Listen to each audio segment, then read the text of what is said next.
Hello, everyone, and welcome to At Barrons. I'm Andy Serwer, and welcome to our guest, Arthur Brooks, social scientist, Harvard professor, and best-selling author. Arthur, great to see you. Thanks so much for joining us. Thank you, Andy. Great to be with you. So, you are kind of an expert on happiness. In fact, you have a new book out titled The Happiness Files. I have so many questions about happiness. Most people probably do. Mhm. Um, First of all, are most people happy, do you think?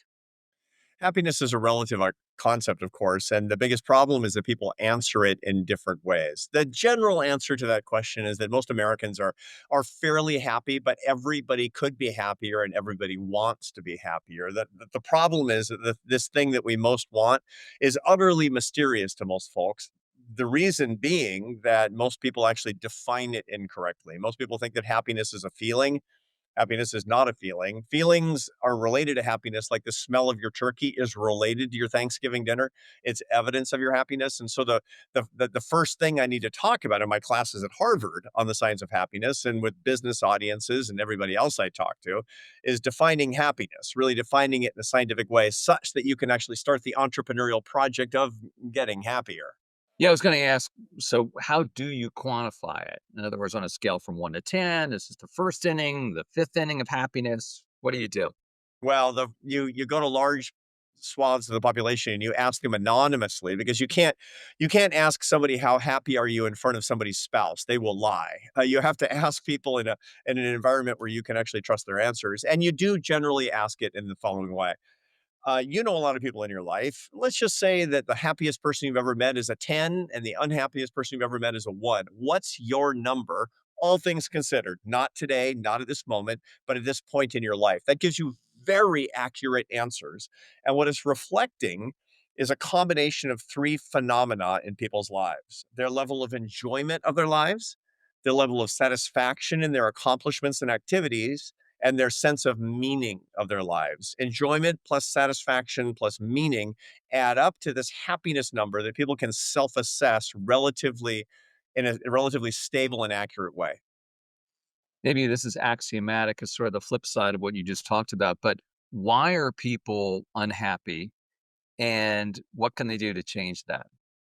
Unhappiness is not the opposite of happiness. So it's a very good question. It turns out not to be axiomatic at all. On the contrary, our brains are designed to process happiness and unhappiness differently. We have a part of the brain that's a very deep part, a very primordial part of the brain. It was developed between 2 and 40 million years ago, called the limbic system. The limbic system's main job is taking signals from what we're ascertaining in our environment and turning them into emotions. Emotions are the universal language. They're both positive and negative emotions because we are ascertaining threats and opportunities constantly.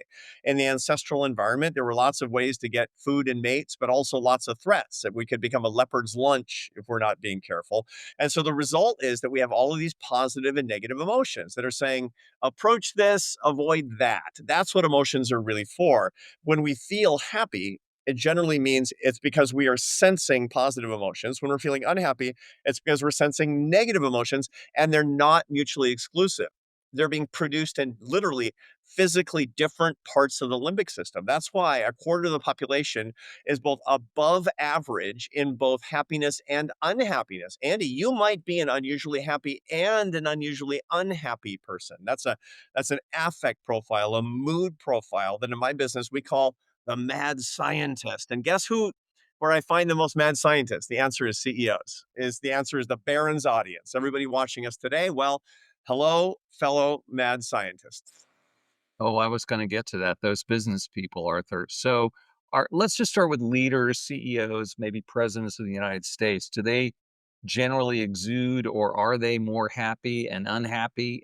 How do they rate? So that is exactly what we were talking about a minute ago.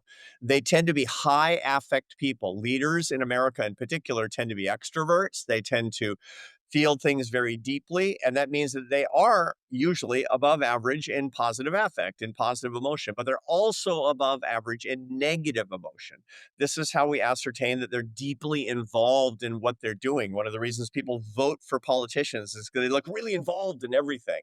One of the reasons that people want to follow charismatic leaders is because they have such deep feeling about things. And the reason for that is that indeed they have very intense, both positive and negative emotions. They tend to be mad scientists. And so in my class at HBS, at the Harvard Business School, which is called Leadership and Happiness, one of the most important skills I can give the future mad scientists of America who want to grow up and be the audience to this podcast is to learn how to self manage their own intense levels of both positive and negative emotion.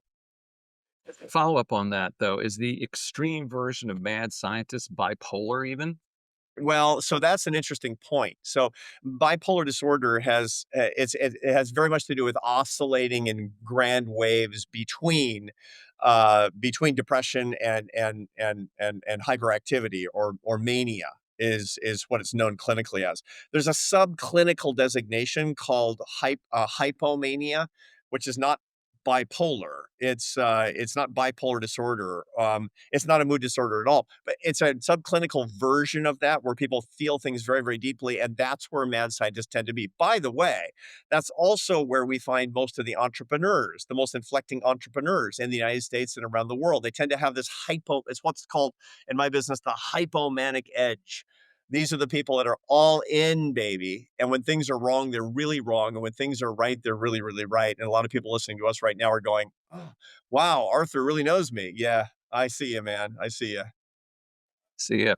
And so how important is managing this ups, the downs in your life for your career? Very, very important indeed for having a good quality of life. And you can go through life in a hypomanic state. You can be a mad scientist till the cows come home, and you can be very, very successful. But that's not going to lead you without appropriate emotional self management to having strong relationships, to having a good marriage, to being able to maintain strong friendships, to all the things that you actually need, not just to be successful, but to be happy. And that's what I wind up talking an awful lot about. I don't want mad scientists to be any less mad. I want them to be able to self manage such that they can stay married, among other things, which is what will give them a happier life. That's the reason for the happiness files is 35 essays on managing your own work and life to greater happiness using science. Yeah, I'm so glad you're talking about happiness and it's okay to be happy because I have to tell you, Arthur, someone once told me that happiness is trite. I should be seeking fulfillment. Does that Yeah. resonate with you at all? And is there really a distinction or what do you think? Yeah, the reason that people say that is because they have a kind of impoverished understanding of happiness. Some people who define happiness as a feeling think of happiness as basic joy. Joy is a basic positive emotion. It has everything to do with the ventral tegmental area of the brain, which when you tap it, it gives you that feeling. And you can get it in all sorts of ways. You know, if your girlfriend says, I love you, that taps your ventral tegmental area. You get a big bump of cocaine, same deal. The brain is a very thrifty organ. And that indeed is a trite way to understand happiness, but that's how a lot of people see it. If you understand it in the best scientific way, which is enjoyment plus satisfaction plus meaning, then happiness it actually encompasses suffering, it encompasses beauty, and it encompasses love and a whole lot of fulfillment. And so the truth of the matter is if somebody thinks that happiness and fulfillment are different things, it means they don't understand happiness. You said emotion was the universal language. Is love the key to go back to that the lyrics of that famous song? You know, Yeah. only thing I said music is a universal language in that song, but okay, emotion for you, right? Yeah, well, for me as a scientist, for sure. But then again, I used to make my living as a musician, so that's fine. There's a fine line between emotion, love, and music for an old classical musician like me. But speaking of love, by the way, love is the nuclear fuel rods of happiness. You know, we've talked about what it is and the different affect profiles, but one of the things that I talk about constantly with business leaders, just as I would ask the question as a business professor, what do successful CEOs do all day that unsuccessful CEOs don't do? What do happy people do all day that unhappy people don't? In other words, what are the happiness habits, not the happiness characteristics? And the answer is there's four. There's four things that happy people are concentrating on each day: their faith or philosophical lives, their family lives, their friendships, and serving other people through their work. In other words, love of the divine, love of family, love of friends, and love of the whole world through the way that you actually earn your daily bread. Happiness is love, Andy. Mm. And you are a practitioner of organized religion, right? Yeah. You are someone who is goes to church, right?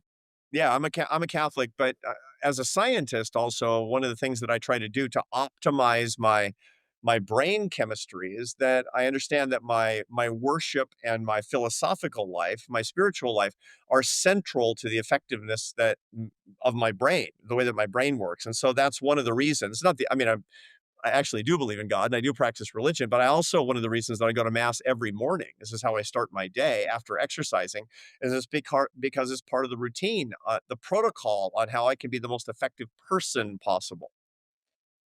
And you mentioned your background, and I'm just fascinated by that. You were a French horn player, tried to make it in that world for years. Tell us about that. Yeah, no, that's how I started my life. When I was 4 years old, I learned to read music. Before I learned to read words, I started on Suzuki violin method, and then I started the piano at 5, and the French horn at 8, which I was really good at. So that's what stuck. And by the time I was going to college, reluctantly, what I really wanted to be was the world's greatest French horn player. America's a great place; you can have ambitions like this, and I made it 1 year in college. At which point, well, dropped out, kicked out, splitting hairs.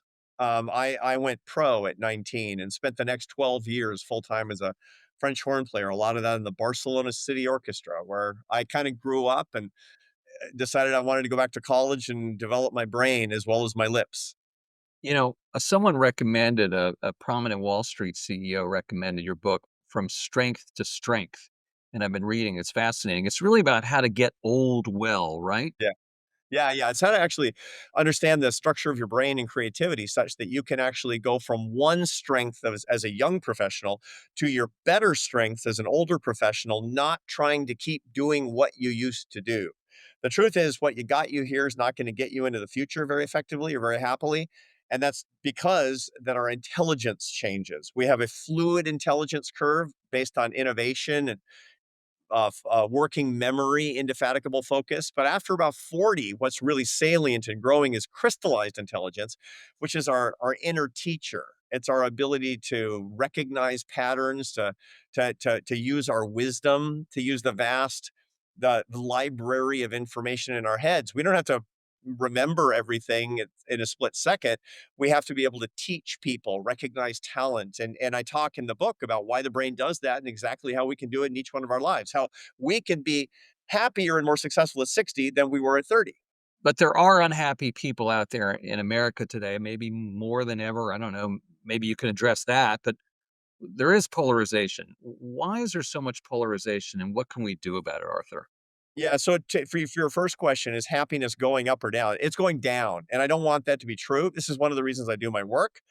Is because I want a happier America, because a happy America means a happier world. That's the bottom line. It's like the freer America means a freer world, a richer America means a richer world. I'm an Americanist and I want the best for us because I want the best for everybody around the world. And when we become unhappier, so does the rest of the world. Why are we becoming unhappier? Well, there's kind of systemic problems. Remember that faith, family, friends, and work for individuals leads to happiness. All those things are in decline in America. Those are kind of the climate of happiness. But then there's these storms. The weather of happiness has been problematic. In 2008, 2009, when everybody got apps for social media on their smartphone, that was a major hurricane in the life of happiness, especially for young adults. COVID, terrible. The depression symptoms went up by a factor of 4 and haven't come back down again because so many people are still self-isolating because of the habits that were promulgated during the disastrous lockdowns and the way that we dealt with the crisis so terribly. But in the middle between those two things, we have this scourge that you're referring to right now, which is the scourge of ideological and political polarization, the climate of people in the 5% margins politically telling us that we're in a culture war and that we have to hate each other. This has been incredibly deleterious for Americans. I have data that show that 80% of Americans agree on almost everything, but we're being told constantly by a media and political establishment that are productizing us, that are monetizing us through our hatred of each other, through our manufactured hatred of us. This is one of the reasons that I like Barrons, that I like the Wall Street Journal, because it's not doing that. It's like it's one of the actors in media that's dedicated to a better world for everybody, liberal, conservative, nothing, whatever you happen to be. And that's what we need more of, because what we need to understand is that we really are brothers and sisters. We do want the same things. We want love and happiness, and that love and happiness starts at home with each other. Right, but would you characterize yourself, Arthur, as a conservative? I mean, you were president of the AEI, American Enterprise Institute. You wrote a book called The Conservative Heart. Or Yeah.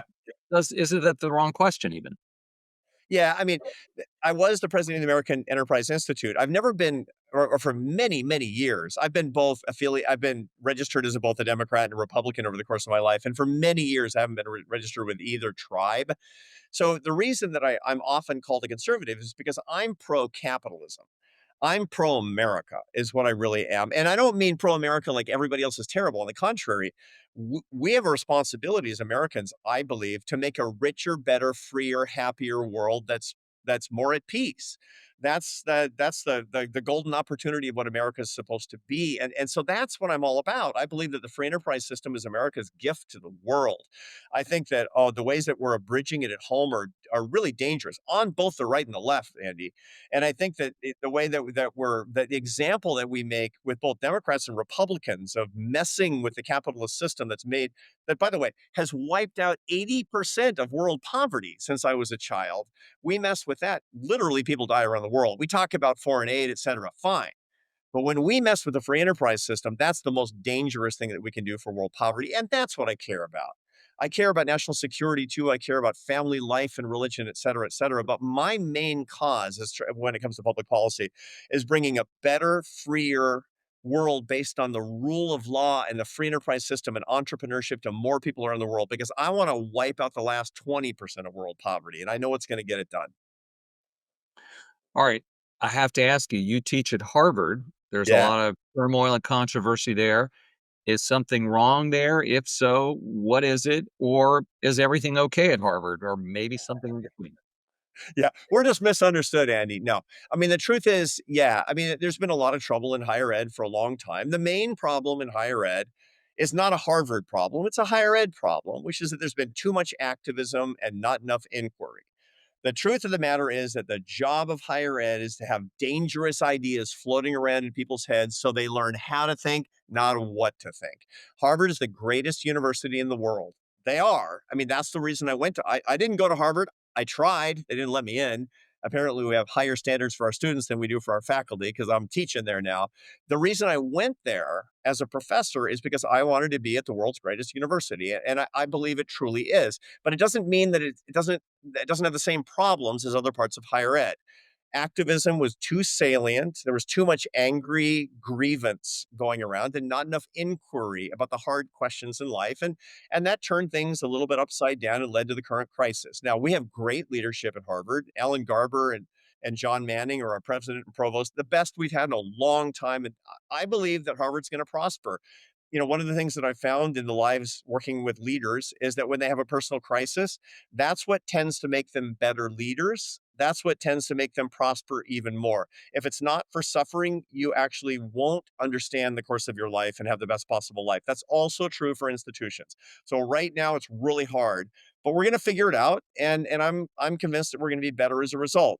Especially if we learn the lessons and say, yeah, that wasn't good. Let's do better. And I think we will. See, how difficult was that? I mean, I wish more people could just sort of like cut right through it and see it that way. And by the way, I appreciate you taking that head on the way you did, Arthur. Thank you. Thank you. No, no, it's great. It's a privilege to be at Harvard, to be at this time, as a matter of fact, because I believe that we have leaders who see this as an opportunity as well. Are getting back to happiness. Can't stray too far. Um, who is the happiest person in the world? I saw you were speaking to the Dalai Lama recently. Or what about the happiest people? The happiest group, maybe by geography or age? How does that all work? There's a lot of argument about that. It's not a settled question in the science, as they say. I mean, there actually aren't any settled questions in science. That's the great thing about science. But one of the ways that that's often answered is like with the UN happiness survey that says what's the happiest country in the world, and none of that really holds water. The reason is because what they do is they go to 100 countries, they ask 1,000 people one question in each of those 100 countries: how happy are you about your life? And then they take the country that on average has the highest score, internally and say that's the happiest country. Sorry. Different countries with different people answer that question in different ways. I'm married to a Spaniard. Spaniards are, yeah, they have a pretty good life, but you go there and you say, "How's your life?" All they do is complain. That's just a culture. In Russia, it's bad luck to say that you're happy. That messes with the answers. My grandparents were Danish immigrants. Denmark is always one of the 2 or 3 happiest countries in the world. The reason is because when you ask Danes about happiness, they talk about contentment. Come to America, ask Andy and Arthur, we're Americans. It's like, I don't want contentment. I want adventure and opportunity, baby. I want entrepreneurship. That's why, by the way, my grandparents got in the boat and came to America. And so different strokes is the way that it actually works. When it comes to those country comparisons, we don't know. We do know, however, that as people who have the strongest sense of philosophy or faith, who have the strongest families, who have real friends, not just deal friends, and certainly not virtual friends, that doesn't count, and the people who see their work as a form of service. If I can find the people that fall into those categories every place in the world, I'm going to find the happiest people. Okay, so that whole Bhutan, the happiest place, maybe not. I mean, they might be happy, but it's not unequivocally everyone there is happy, happiest place. That is correct. That is correct. Look, I admire the Bhutanese and good for them trying to get a happier population. But, the whole idea that you're going to crack the code once and for all, amen. Mm-mm. All right. What about you, Arthur? I'm assuming you are happy. Are you? And could you be happier? Yeah. So here's the secret. I know everybody in the psychology and behavioral science world who studies happiness. You want to know the reason? Because they want to be happier. Why? Because they need to be. This isn't research, it's me search is the way that that works. People in the behavioral sciences, they're always studying the thing that they need. And that's a good thing. That's a beautiful thing. I got into the business of happiness because my wife observed that I wasn't as happy as I should be. And at one point, I was whining about something some years ago. I was working as a CEO at the time when I was running the American Enterprise Institute. She said, why don't you use your PhD for something useful for a change? And I took great umbrage at that. And I said, what do you mean, sweetheart? She said, why don't you study human happiness, figure out the protocols and apply them to your life? And so I did.